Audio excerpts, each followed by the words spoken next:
Encountered an error while setting up two-factor authentication on Facebook from a different device? No worries, I've got solutions.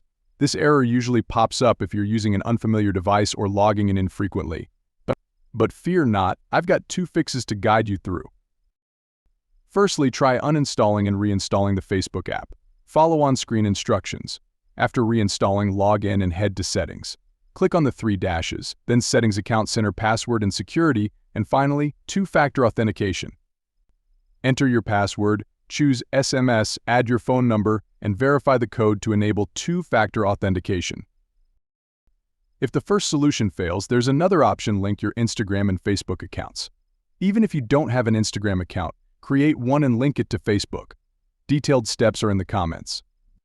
Once linked, go to your Instagram profile, click on the three dashes, select Settings and Privacy, Account Center, Password and Security, and Two-Factor Authentication. Choose SMS, add your phone number, and verify the code to activate two-factor authentication.